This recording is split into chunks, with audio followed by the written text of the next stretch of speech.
Salve, salve pessoal, boa noite, tudo bem? Aqui quem vos fala é o Jean. Então, como prometido, estamos começando a nossa jornada Proxmox. Vamos falar sobre virtualização, sobre tudo que fala esse maravilhoso software que a gente tem à nossa disposição. Beleza?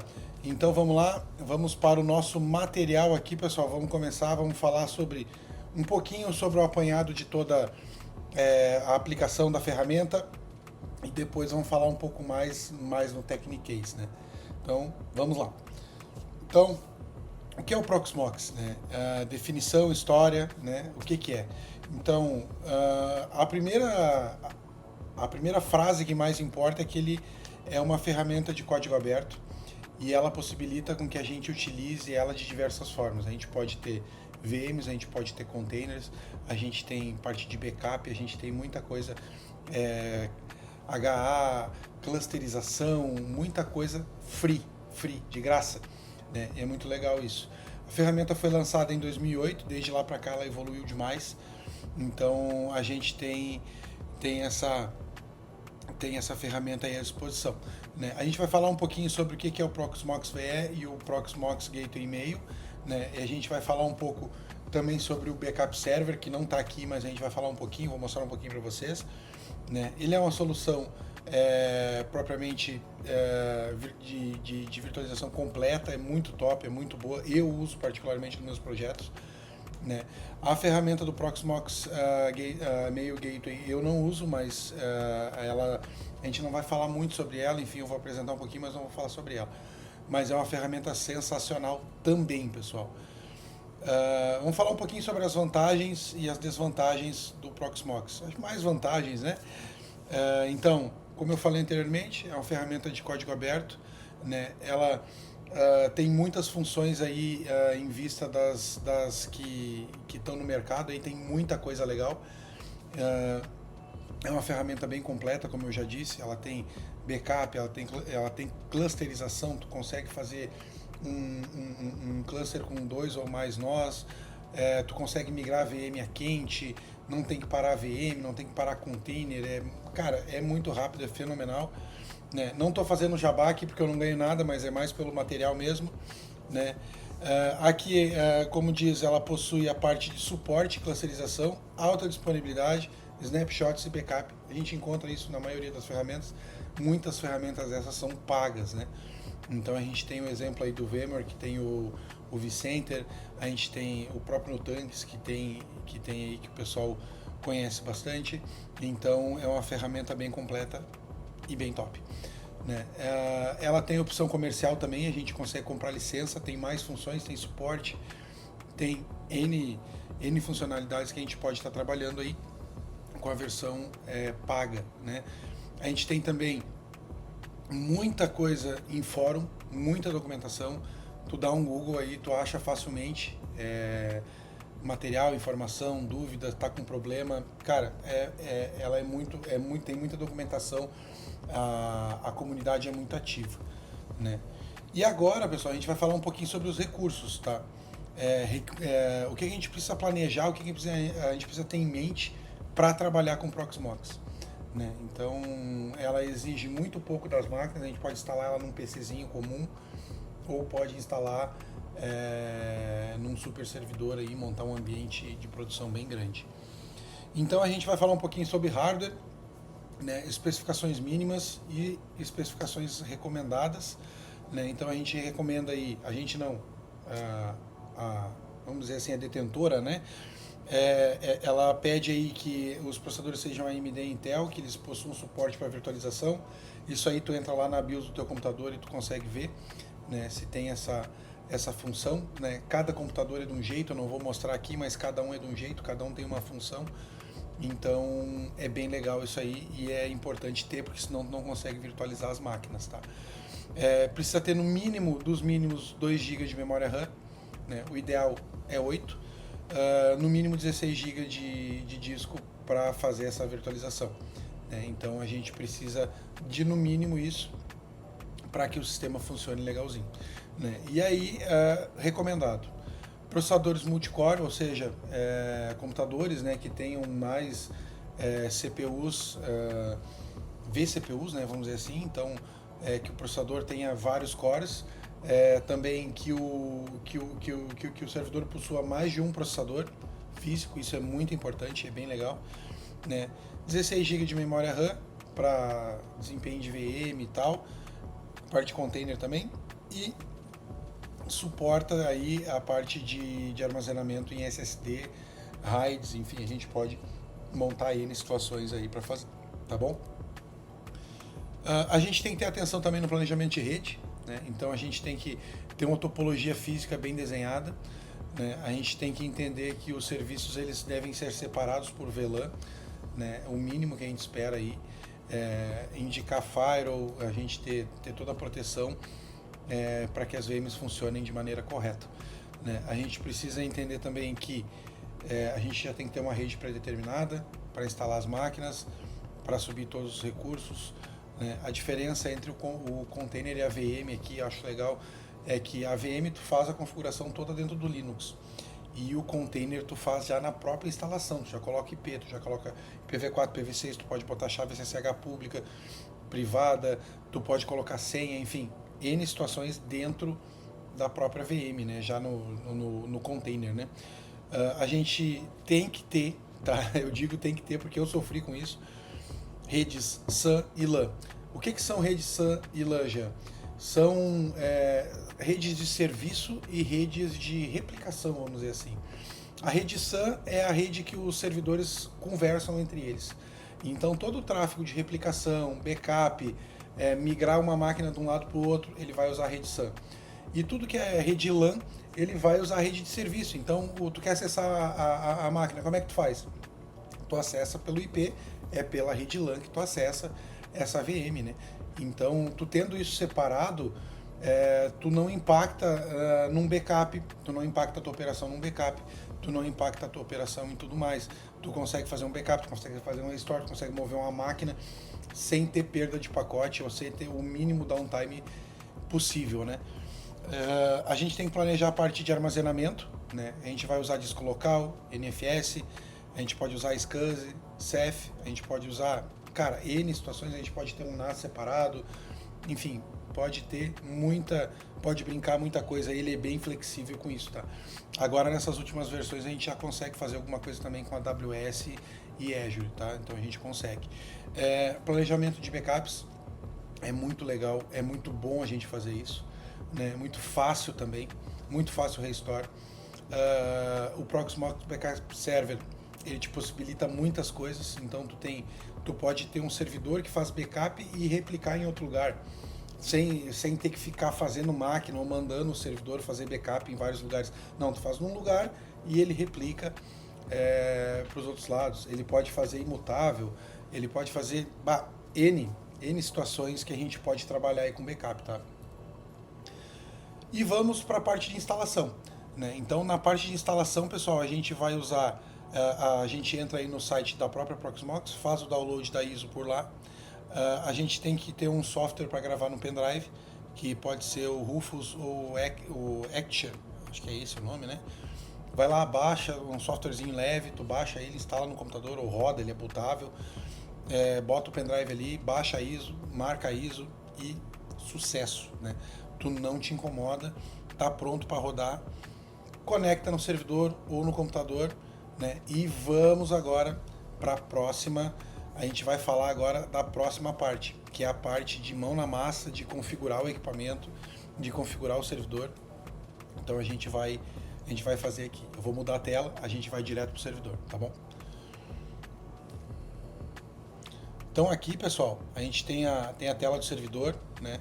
O servidor ele já está com a ISO bootada aqui, eu já deixei prontinho já no esquema para a gente só instalar, né? Então aqui a gente vai trabalhar no modo gráfico, que é o modo mais Nutella de trabalhar com o Proxmox. Então a gente vai trabalhar com ele aqui agora. Pessoal, eu estou olhando para o lado aqui porque a minha tela de visualização ela tá do lado aqui. Então eu ainda estou me acostumando com essa parte de tela e posição de câmera, então peço muita compreensão de vocês, né? Enquanto ele boota aqui, já gostaria de pedir o joinha, curte, compartilha, manda para o amigo aí que tem interesse nessa área. é uma área que tem muito crescimento, tem muito campo, existe muito déficit de profissional nessa área e a gente precisa de conhecimento. Então aqui ele está dizendo que a virtualização não está ativa, realmente nesse servidor eu não ativei, né, mas nada impede da gente evoluir com a instalação. Então aqui ele está dizendo para nós, está mostrando para nós toda a parte de licenciamento, né, mesmo sendo free, eles fazem uma parte de licenciamento. Então aqui o disco, né, a gente está instalando num disco de 32 GB, como é um lab, eu não dei muita atenção para isso, mas quando for botar em produção aí é bom tu pensar bem na parte de disco, tá? Então aqui a gente tem a parte de country e time zone, né? Eu fico aqui no Rio Grande do Sul, então eu tenho eu respondo a time zone em São Paulo, dependendo se tu for ver em outra parte do Brasil e quiçá um dia fora do país aí tá sendo visto um vídeo meu, pode escolher o time zone aí da tua região, tá? Então aqui o password, né? A gente vai colocar um password para acesso a essa máquina.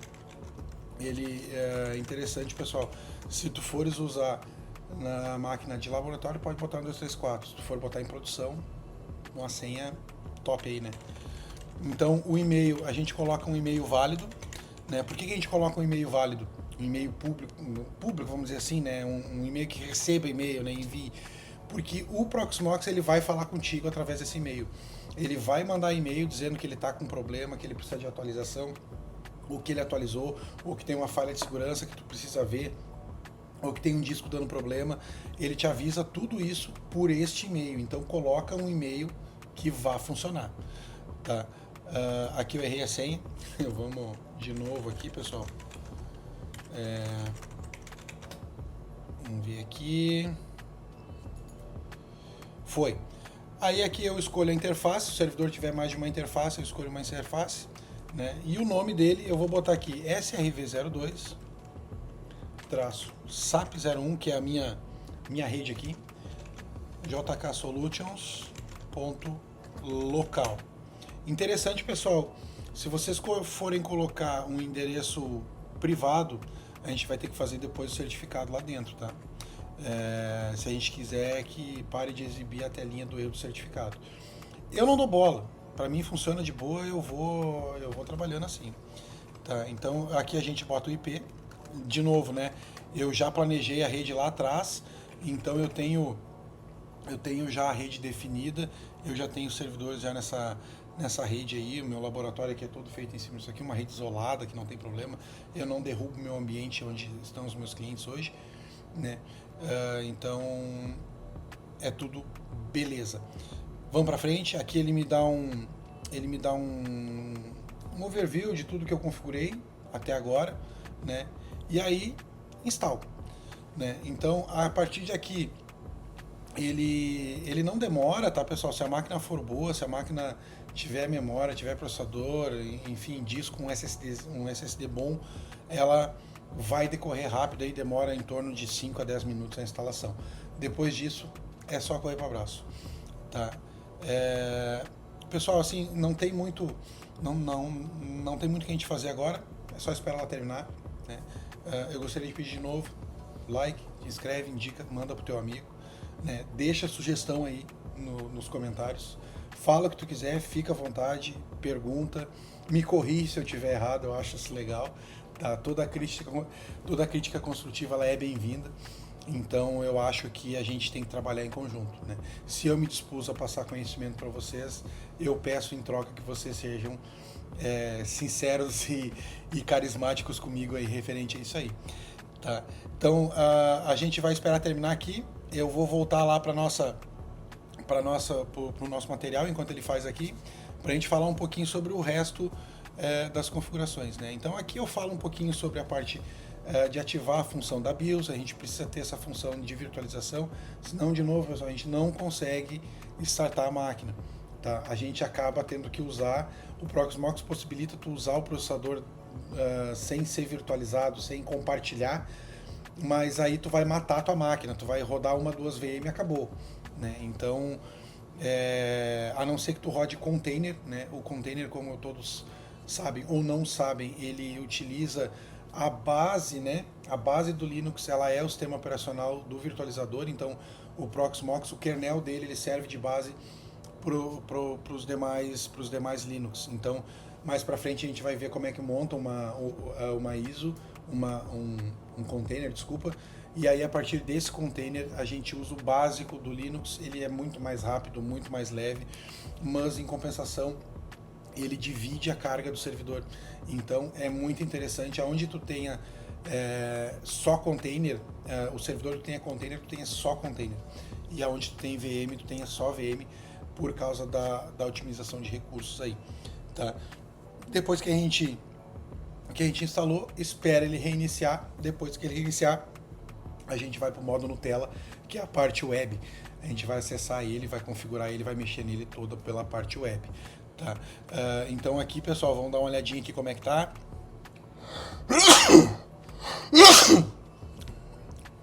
Desculpa, eu vou cortar. Desculpa aí, pessoal. Então a gente está aí com 99% de instalação. Tá? Eu vou esperar ele concluir aqui e aí eu já volto aqui com vocês, tá bom? Então aqui, pessoal, ele já concluiu, tá? E já tá bootando a máquina. Então a gente só tem que aguardar um pouquinho, né? Ela vai bootar a máquina aqui. Ele bootando a máquina, a gente já pode acessar ela aqui e fazer a parte de configuração. Tá? A gente ela sobe relativamente rápida, tá? Ela não tem muito mistério. Vamos só aguardar ela botar aqui e a gente já segue aqui com o vídeo. Então aqui, pessoal, a máquina já bootou. Vamos lá, vamos para dentro dela agora brincar nela na versão web, tá? Vamos lá. Então aqui, pessoal, já tô dentro dela, né? Acessa via web, tu acessa ela. Aquela senha que a gente configurou lá atrás é a senha que a gente vai usar aqui agora, né? Então a gente vai usar o usuário root e a nossa senha. Tá? Ele tem dois meios de autenticação. Ele tem um meio de autenticação o Standard Authentication, que é o do Linux, que é a senha que a gente criou, e tem o do PVE, né? Toda vez que tu criar um usuário dentro do Proxmox, tu usa PVE, e toda vez que tu usa Standard, tu vai criar dentro do Linux primeiro e depois tu dá permissão aqui, né? Então a gente, dentro da máquina, a gente tem a visualização do data center e depois a gente tem a visualização do lado do servidor. Vou falar um pouquinho sobre os pontos do virtualizador aqui, pessoal. Deixa eu aí ficar melhor da gente ver aqui. Eu vou fazer o seguinte, eu vou me tirar dali daquele cantinho, vamos me mudar aqui, que aí fica melhor pra gente, vocês verem aqui. Então, aqui a gente tem propriamente o que tem no nó, né? Então o nó, quando a gente fala em nó, a gente está falando um nó com vários servidores, então é um cluster, né? Então aqui ele mostra a saúde toda do cluster, ele vai me mostrar tudo, como é que está a parte de recurso, aqui quando tem mais de um recurso ele mostra, né? Então ele vai me mostrar tudo aqui. Notas, então caso a gente tenha mais de um administrador, a gente pode ir deixando notas aqui para o pessoal ir vendo, né? Criar uma rotina aí para trabalhar dentro da ferramenta, né? O cluster propriamente dito, como eu disse, né? Então aqui a gente consegue criar um cluster, dizer qual é a rede SAN e LAN que ele vai usar, a gente dá um nome para esse nó, a gente, se está adicionando um servidor novo, a gente pode pegar a chave, ele vai gerar uma chave quando tu gera o nó, a gente pega essa chave, bota aqui, ele une o nó, ele vai te perguntar as redes que tu quer colocar ali, bem safe, tá? A gente pode fazer um laboratório com isso também, para mostrar para vocês. Tá? O Ceph, né? O Ceph, ele é vamos dizer assim, que ele é um orquestrador de todo o nó, tá? Então, quando a gente instala o Ceph, ele começa a orquestrar disco, ele começa a orquestrar memória, ele orquestra processador, e aí ele faz um pool com isso, né? E aí ele acaba podendo facilitar o compartilhamento. Na minha visão, o Ceph, tá? Ele precisa ter uma máquina exclusiva para ele. Então ele tem que ter uma máquina só para ele fazer isso aí. Ele não pode dividir, não pode ter um AVM dentro dele lá, porque ele vai sofrer. Essa máquina ela tem que estar o tempo todo conversando com as outras. Obviamente que quando tu forma um nó, essa máquina ela vira o administrador e depois ela vira caso ela venha a falhar, os outros assumem. Aí tem tempo de tu recuperar ela e botar ela no lugar de volta, né? Então tem essa possibilidade. Então, indo mais à frente aqui, a gente vai falar um pouquinho. A parte de opções é mais voltada para a parte do servidor mesmo, né? A parte de armazenamento, de novo, quando a gente fala em nó, em cluster, aqui aparecem todos os armazenamentos que são compartilhados com todas as máquinas. Então, a gente tem mais máquinas, a gente vai mostrando aqui. Depois eu mostro nos meus ambientes para vocês darem uma olhada como ficou. Né? Então aqui a gente tem a parte backup, toda a parte backup ela é orquestrada pelo data center. Por mais que tu tenha só um servidor, tu vai sempre administrar ele por dentro do data center. Ali naquela guiazinha onde diz data center ali. Sempre por ali. Replicação. Replicação de dados em tempo real. Né? Então, tu tem mais de um servidor, tu pode fazer essa replicação. Se a máquina morrer, tu pode subir ela lá. Né? Tu pode ter mais de um lugar esses dados. Então, é bem legal essa função aqui. Eu pouco utilizo. Né? A parte de usuários, né? Então a gente tem toda a parte de usuários pertinente ao nó. Né? Depois, quando tu faz a configuração, ele pertence ao nó também, o usuário, tá?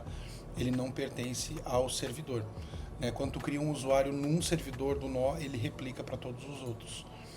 Tá? Desculpa, pessoal. Aqui a gente tem o HA. Eu gosto muito desse HA. A gente pode dizer em quais máquinas, se a gente tem um nó com 5 máquinas, por exemplo, em quais máquinas essa VM pode trafegar. Ah, tem uma máquina que é mais fraquinha, não quero que uma máquina que tenha mais recurso vá para ela. Tu pode dizer aqui. Né? Então, por exemplo, se ela está na máquina 1, tu quer que ela possa usar a máquina 2 e a máquina 3 não. Tu pode dizer. Né? Tu pode dizer qual é o pool que ela vai usar, né? Qual é o tempo de replicação. Né? Então, isso aí tudo a gente consegue fazer. Né? É bem legal isso aqui e muito fácil. Pessoal, de novo, o Proxmox ele é fácil demais de mexer. É questão de hábito, tá? Aí aqui a gente tem a configuração de grupo, né?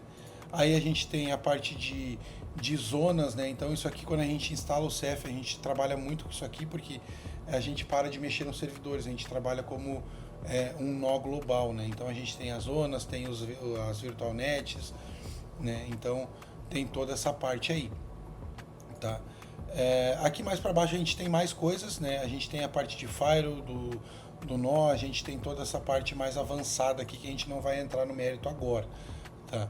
Então vindo aqui para a parte do servidor, né? O servidor ele tem a mesma coisa ali, tu pode procurar a VM, né? Ou então tu pode ir para o sumário. No sumário ele te mostra todas as informações do servidor. Então aqui ele está me dizendo que esse servidor tem 4 CPU, ele tem 32 GB de memória RAM, ele está com 907 GB de disco, né? Então ele já montou o disco para mim aqui legalzinho já.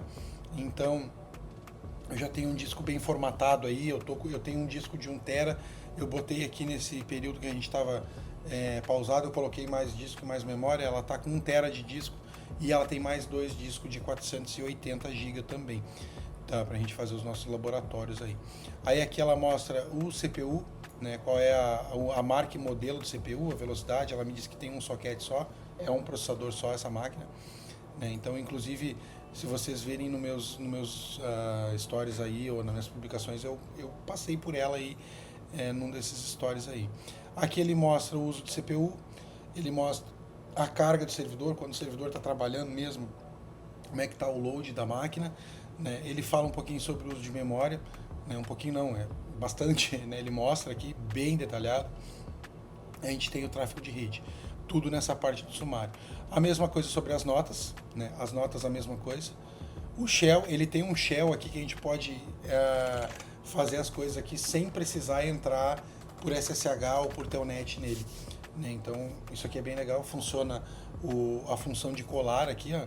Função de colar e copiar funciona aqui, então tu pode pegar algum determinado link que tu queira fazer, para te não precisar digitar na mão aqui, tu pode fazer, ele funciona, tá? Aí depois a gente tem o sistema, são todos os serviços do servidor que estão rodando, tu instala serviços no shell e depois tu vem aqui, tu consegue administrar por aqui, tá? Então, o Proxmox por padrão ele trabalha interface, virtual VLAN, né? Virtual bridge, desculpa, e aí, por sequentemente, tu vai amarrando as outras coisas. Então, tu pode amarrar uma VLAN direto nele, ou tu pode bypassar simplesmente a VLAN. não tem problema, é tudo feito aqui, o Proxmox trabalha dessa forma. Quando tu vai fazer uma agregação de interface, tu vai fazer uma virtual, um virtual bond, né? Aí aqui tu coloca as interfaces que ele pertence, o tipo de o modo do lag que tu vai fazer, né? Isso tem que estar igual do outro lado do switch. E aí aqui tu diz quais são as interfaces físicas que ele pertence, né? Tu aplica as interfaces, depois tu muda o virtual bridge dizendo que ele é dono daquele bound lá, daquele bound que tu criou, né? Ele funciona dessa forma. Eu não vou mexer aqui agora, mas depois a gente pode entrar mais a fundo. A parte de certificado, né, que nem eu falei lá que ele usa aquele domínio para fazer o certificado lá. Parte de DNS, resolução de nomes. A parte de hostname do Linux, né, porque, de novo, isso aqui é um Linux, não deixa de ser, né. Tem uma parte de opções também, a parte de horário e um syslog de tudo que está acontecendo na ferramenta. Então ele mostra tudo aqui para vocês poderem acompanhar. Tá. Depois a gente tem a parte de atualização. A parte de atualização, de novo, eu vou naquela parte que a gente... deixa eu me mudar de novo aqui, pessoal, porque aí ele ficou bem em cima ali. Vou botar para cima aqui, ó. Aí. Ele tem aquela opção paga, lembra que eu falei? Então, quando a gente fala em opção paga, a gente está falando dessa opção Enterprise aqui, ó. Né? Então a gente tem que desativar ela, né, para não ficar dando erro lá na atualização, porque ele tem uma rotina de atualização. Então todo dia ele tenta atualizar. Se ele não conseguir, vai dar erro. E aí é ruim ele dar erro, né? Então fica sujando os logs, enfim. Então a gente não tem subscrição, a gente não paga por isso, então desativa, né? E aí deixa ele atualizar o Linux dele bonitinho aqui, ele faz as atualizações. Tá? Aqui ele já, pelo que eu vi aqui, ele já está atualizado, tá? Ele já baixou, ele já instalou atualizado. Então aqui, ó, ele abre um pseudo shell aqui e faz um apt-get update, perguntando para as árvores ali se ele possui atualização. Se ele tiver, ele vai aparecer aqui as atualizações, tu segue com as atualizações. Tu pode fazer um firewall aqui bem legalzinho para as máquinas, tá? Tu não precisa ter um firewall exclusivamente para isso, tu consegue fazer aqui nele, né? De novo, eu, por conscientização minha, eu procuro sempre não agregar funções nas caixas e não agregar funções a mais. Então, se eu faço firewall no firewall, ou faço firewall no router, ou então, se eu vou fazer routing, eu faço routing no roteador. Obviamente, tem casos que a gente precisa fazer os dois, né? Então, a gente, dependendo do equipamento ou dependendo da demanda, a gente tem que fazer nos dois. Então, eu, por padrão, prefiro fazer assim. A minha rede da minha empresa, ela é toda separada. Então, eu tenho a camada de roteamento por baixo, a parte de firewall por cima, e para sair para a internet, para vir somente com firewall, né? Então, isso aí foi o que eu pensei, né? Então aqui, de novo, a gente tem a parte dos discos, né? Vou me baixar aqui de novo para ficar melhor para vocês verem. Então ali, ó, que nem eu disse, ó, a gente tem o disco de 1 TB, que é o disco onde está o sistema. Ele cria as partições de sistema e ele me diz que a partição LVM, que é onde podem ser alocados os discos de VM, ISO, modelo de container, tudo fica dentro dessa partição, né? E aí depois eu tenho mais 2 discos de alguns teras, tá? De alguns gigas, desculpa. Aqui ele comeu um dos meus discos, mas tudo bem. Depois a gente busca ele, tá? Teria 2 discos de 480 GB, tá? Mas aí depois a gente dá uma olhadinha aqui e pesquisa por ele. Talvez a gente rebuta a máquina, enfim, a gente dá mais uma olhada aí. Aqui a gente tem a partição do USB, que é o que está espetado ali para fazer a parte de instalação, né, do Proxmox. A partição LVM, que é a partição de disco local, que está ativa agora, né, e depois a gente tem os outros modos de partição, tá? Eu não vou entrar no mérito aqui agora, mas uma que eu gosto e uso bastante é a ZFS. A ZFS a gente consegue fazer RAIDs com ela, sem precisar fazer via hardware. Então, por exemplo, essa máquina não tem suporte a RAID, então eu posso fazer aqui, eu faço via software. E o detalhe legal é que o CEF enxerga as duas máquinas separadas, então ele cuida para mim os dois discos, né? Ele cuida dos discos e me informa se tem um disco com um problema ou não. Às vezes o servidor é um pouco antigo, não tem a RAID, mas não tem monitoramento, não tem uma iDRAC, não tem uma IMM, a gente não consegue ver quando está com um problema no disco, só vê a hora que para. Aqui ele vai te avisar, né? Aí aqui o CEF, né, propriamente dito, que a gente tem que instalar máquina por máquina, depois a gente administra ele lá no nó, né? A gente tem aqui de novo, ó, a parte de monitoramento, né, tudo isso aqui.